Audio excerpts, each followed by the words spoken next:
Hello and welcome everyone. Thank you so much for joining us today. We are thrilled to have you here for our webinar on securing the supply chain, the critical role of SBOMs in modern cybersecurity. My name is Ishana Dubey and I'll be your host for today's session. Before we dive in, let me give you a brief review of what we'll cover in today's webinar. Introduction to SBOM and its growing relevance in cybersecurity. Overview of global regulations and compliance mandates around SBOM. Risks associated with missing or weak SBOMs. Best practices for managing SBOMs across SDLC and AppSec workflows. How CyberSRC enables continuous SBOM monitoring and threat protection. We are honored to have Ms. Ocean and Ms. Simran. Both are security analysts in Cyber SRC consultancy with us today. We are excited to hear their insights on this topic. Before we get started, a few quick housekeeping items. Please ensure your audio is muted during the presentation to minimize background noise. We'll have a Q&A session at the end of the webinar. Feel free to submit your questions through the chat box at any time, and we'll address as many as we can. We encourage you to engage with us throughout the webinar. Feel free to share your thoughts and insights. Without further delay, let's get started. I'm excited to turn it over to Ocean and Simran, who will lead us through today's topic. Ocean, over to you. Good evening, everyone. Thank you for joining us today. I'm honored to be here to highlight a key priority in today's cybersecurity environment, that is, securing the software supply chain with SBOM. As we all know, cyber threats keep changing and getting more complicated. It is more important than ever to understand and manage what is inside our software. That's exactly what we will be focusing today. Before we dive into the core session, allow me to give you a quick introduction to CyberSRC Consultancy Private Limited. CyberSRC is a certain empaneled, globally recognized, and award-winning organization that have been helping businesses to navigate cybersecurity since 2018. We specialize in cybersecurity, IT audit and assurance, data governance, compliance management, and more. With a diverse and experienced team, we are ISO 27001 and ISO 9001 certified and have successfully empowered MSME, SME, and enterprise in minimizing cyber risks and achieving regulation compliances globally.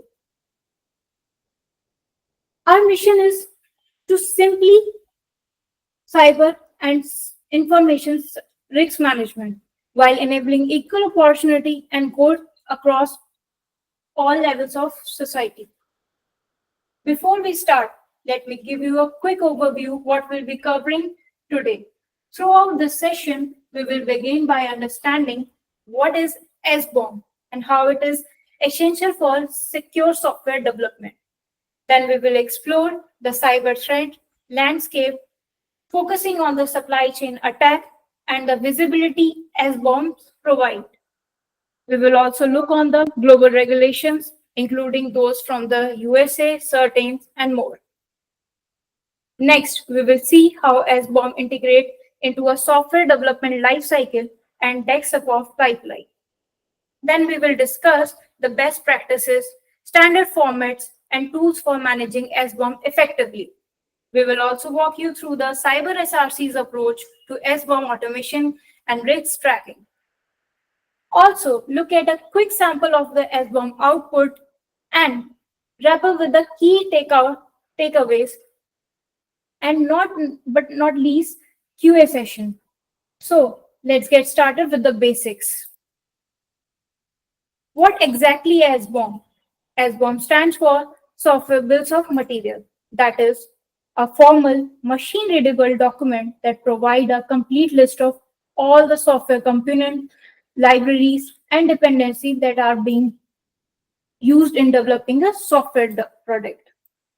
It provides detailed information about the software supply chain, including a version numbers, license, origin of the component.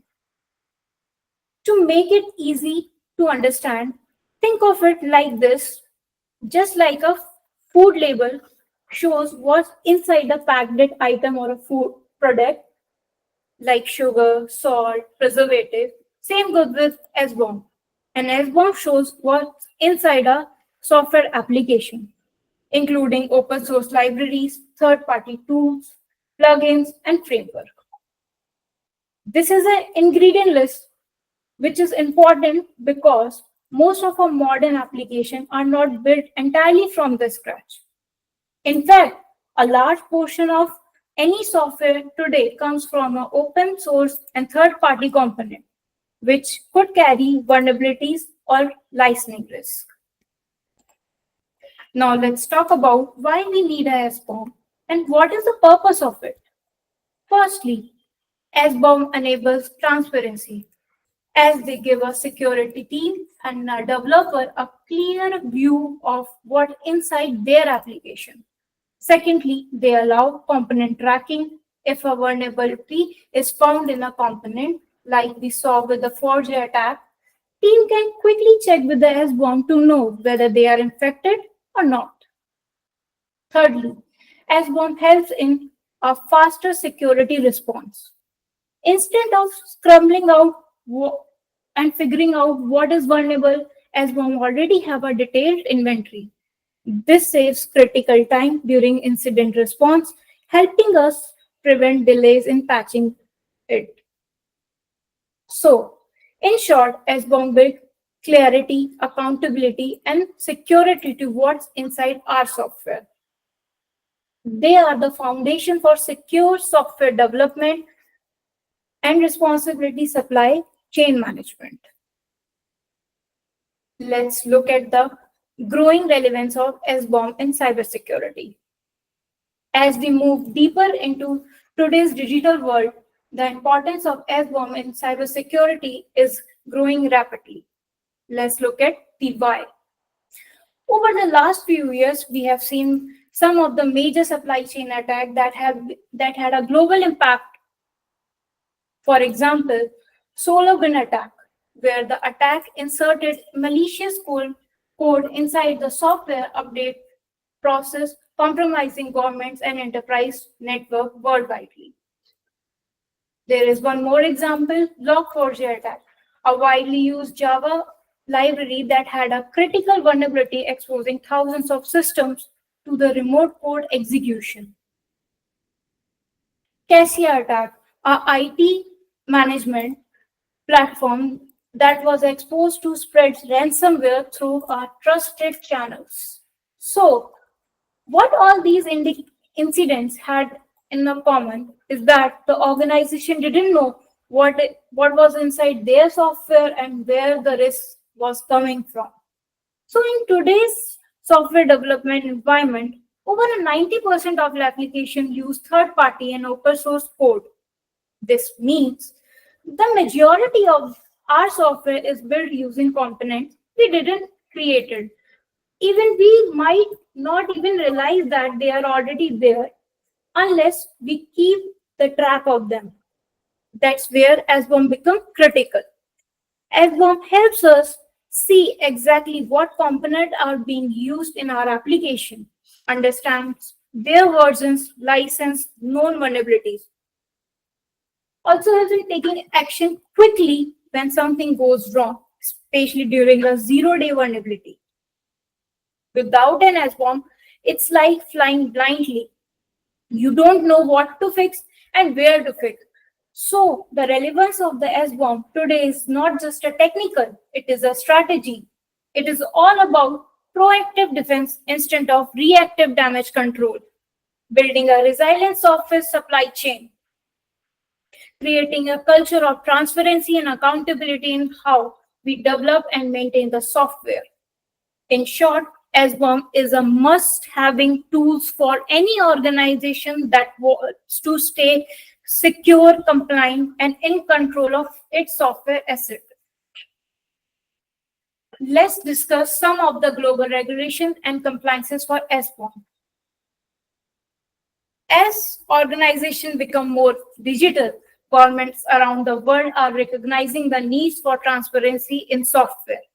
And that's where SBOM is stepping into the spotlight. Let's look at some of the major global regulations that are driving the adoption of SBOM. In the USA, the United States, the Executive Order 14028 was assigned after several major cyber incidents, including the solar wind attack that mandates the use of SBOM for any software sold to the federal government. The goal is simple: assure that federal agencies know what exactly software component they are using and how quickly responds to the vulnerability.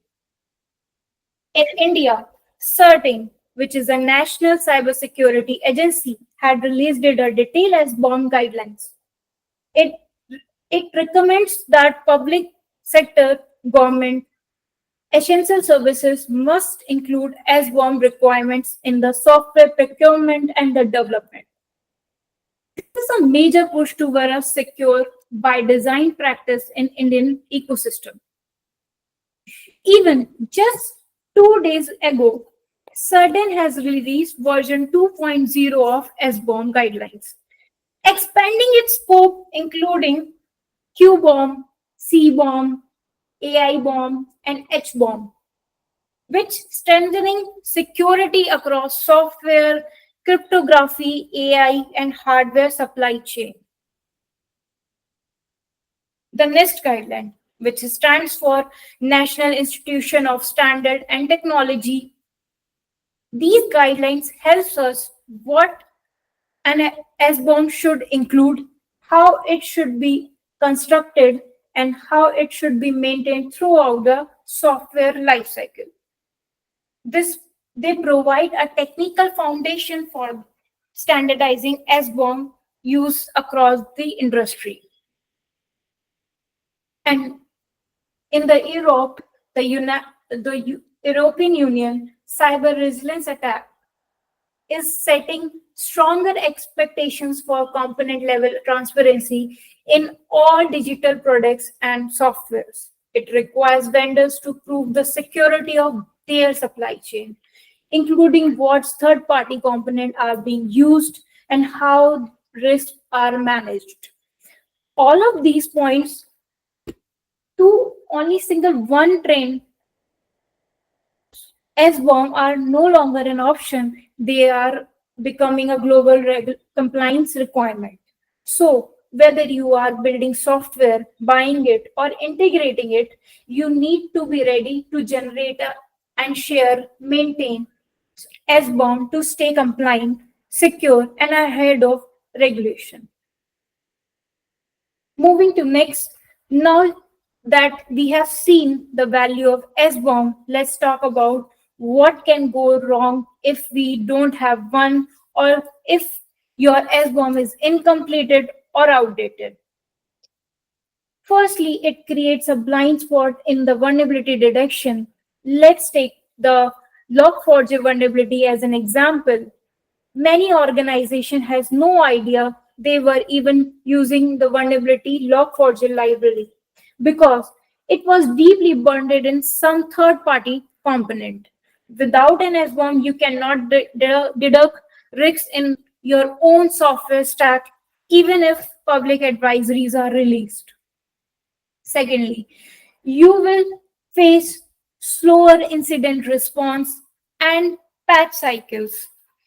When a vulnerability is announced, the first question is always, are you being infected? If you don't know an SBOM, answering the question can take days or even a week, while the window for the attack is widely open for the attackers. Thirdly, there is a real compliance risk. Many industries like healthcare, finance, government are now requiring SBOM as a part of security audits. Not having a proper SBOM could face a penalty, lost contracts, or fail to meet national cybersecurity mandates like those from CERTIN or the EU. And finally, without an SBOM, you lose the ability to track software provenance. Means you don't know where your component came from or if they are trustworthy. This lacks of traceability, which increase your exposure to malware detection libraries, outdated code, or unlicensed component. In short, missing or weak SBOM don't just impact the security, they affect your response time, your compliance status, and your overall software integrity. And they are risks no modern organization that can afford to ignore. SBOM are most powerful when they are not treated as one-time document, but rather as a living asset that involves throughout the software lifecycle. Let's walk through where and how SBOM should be integrated in the software development lifecycle. SBOM should be generated during the software build stage. At this point, the application is being assembled from various libraries and packages. Automatically generating an SBOM here assures you a snapshot of all the components used in that version. Secondly, you you need to be integrated SBOM at the CI/CD pipeline levels. This means that every time a new build is triggered, the SBOM get regenerated and updated. This means assures that any changes like new dependencies, version updates, patches are reflected immediately. Thirdly, we should also validate the SBOM post-development. Sometimes what gets deployed can differ from what was built, especially if manual interventions or dynamic components are involved. So validating the SBOM in the production ensures accuracy and trust. Along with that, SBOM should be integrated into your DevSecOps workflow. That includes feeding SBOM data into your vulnerability scanner, linking with licensing compliances tool, using SBOM metadata to guide risk-based patching and component reviews. And finally, it is important to continuously monitor and update your SBOM. This is not a set it or forget it task. Each time software is updated, whether it is a small patch or a major release, the SBOM should be updated to reflect the new reality.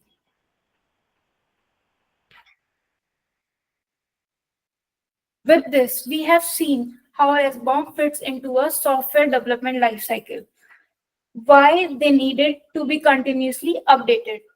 Now, to take us through the next part, to guide us through the solution and practical approaches, I would like to invite Simran to take over and walk us through the next part of the session.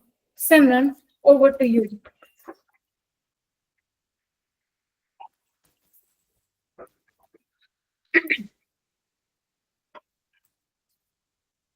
Thank you, Ocean.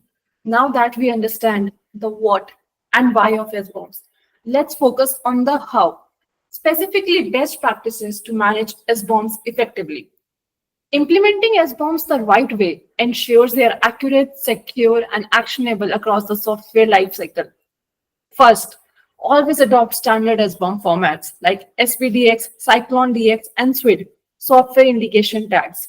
These are basically industry recognized formats that make it easier to share, integrate, and audit SBOMs across different tools and teams. For example, CycloneDX is widely used in DevSecOps pipelines because of its flexibility and support for VEX data. Second, make use of automation tools. Manual SBOM generation is not practical or scalable, especially in CI/CD environments. Some reliable open source tools include Sift. It's a powerful SBOM generator. Trivy, which combines SBOM generation with vulnerability scanning. CycloneDX CLI. for SBOM creation and format validation. As we know, Cyclone DX is one of the basic standard format for SBOM. And SRC ISBOM, Cyber SRC's own automation utility that can be integrated directly into CI/CD workflows. Automation basically helps you keep SBOM updated, consistent, and accurate with every build of your software. Third, maintain an SBOM version history and ensure the secure storage. Each release of your software should have a matching SBOM snapshot. These should be stored in a secure location with access control so you can track the changes over time. If you are pushing some new code, then if you're installing some new dependencies, it should be updated accordingly. Prove compliance during audits, and yeah, obviously roll back if needed. Fourth, leverage VEX, Vulnerability Exploitability Exchange. VEX provide context to vulnerabilities found in your SBOM. To have a more clarity, let's take an example. If a library that you have used in your code has a known vulnerability, but it's not actually exploitable in real life application, then VEX can communicate that clearly and help you save time. This helps prioritize fixes based on real world impact, not just a list of basic CVs. And the final best practice management for SBOM is that you should integrate SBOM with your vulnerability scanners like grep, dependency track, or even with your existing SIEMs or tools. This way, your security team can automatically detect, assess, and act on component risk without actually waiting for manual reports. To sum up the best practices, good SBOM management means standardization, automation, security, and integration. When done right, it helps you move from reactive firefighting to proactive, intelligent risk management. With that, let's discuss Cyber SRC's SBOM enablement approach. Now that we have covered what SBOM is, the importance, the best practices of SBOM, let me walk you through how Cyber SRC helps organization implement and operationalize SBOM effectively. At Cyber SRC, we follow a structured, automation-driven approach to SBOM enablement that aligns with both security goals and compliance requirements. First, we focus on automated SBOM generation integrated into CI/CD pipelines. This actually means that every time your application is built or deployed, an SBOM is automatically created. No manual steps, no missed components. It becomes a repeatable and consistent part of your development lifecycle. So basically, it's like your SBOM generation is integrated into your SDLC. Secondly, real-time monitoring is offered to track any changes in the SBOM. For example, if a new component is introduced or a version is updated of any dependency or library, it's immediately reflected in the SBOM. This helps maintain up-to-date visibility and reduces the risk of hidden vulnerabilities which can be creeped in unnoticed. Third, all the components are mapped to public vulnerability databases like NVD, which is your National Vulnerability Database, or OSS Index. This allows team to instantly identify if any component listed in the SBOM is associated with a known CV or security advisory. And fourth, clients get access to a centralized dashboard for SBOM management, risk visualization, component health monitoring, and real-time alerts for critical vulnerabilities. It brings clarity to what's often a complex web of dependencies.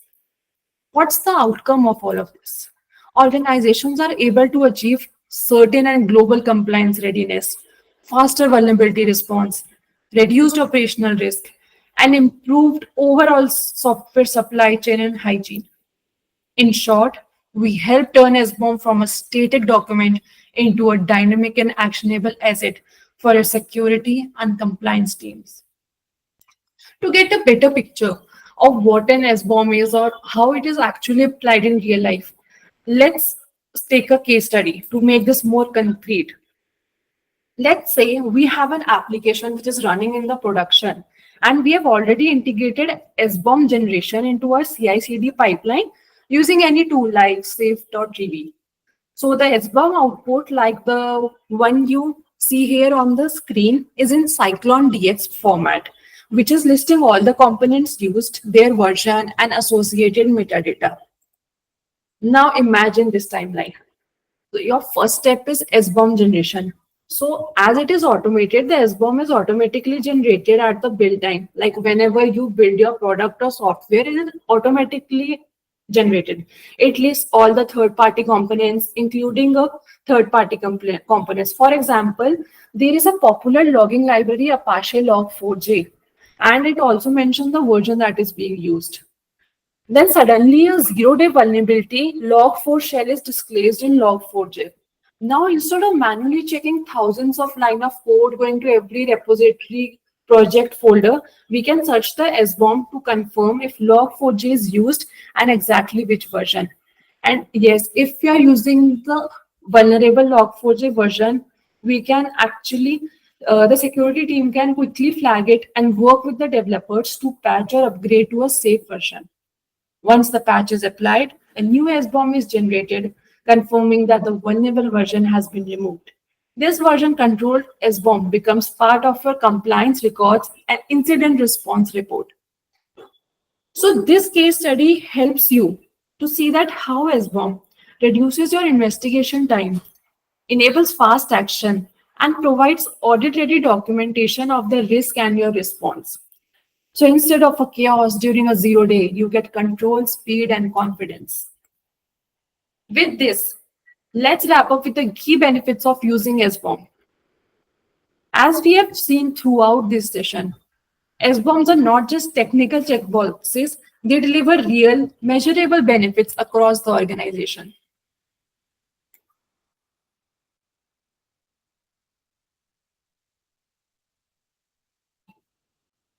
Across the organization, let's summarize the key advantages of implementing SBOMs effectively. Your first advantage is accelerated vulnerability response. With an SBOM in place, and when a new vulnerability is reported, as we discussed, log4 shell or heartbleed, you don't need to dig in through your code base or repositories. You can immediately check if the vulnerable component exists in your software and respond much faster, reducing potential exposure time of the vulnerability in your code. Second, greater visibility across the software stack. SBOMs provide a clear and complete inventory of all the software components, including nested dependencies. This visibility is crucial in today's complex applications, where third-party and open source code may be layered and deeply embedded. Third, enhanced compliance with regulatory bodies. As discussed earlier, global frameworks like CERTAIN in India, NIST, the EU Cyber Resilience Act, and US Executive Order 14028 are pushing for SBOM adoption. Maintaining SBOMs help you meet these compliant requirements and make audit readiness easier and more transparent.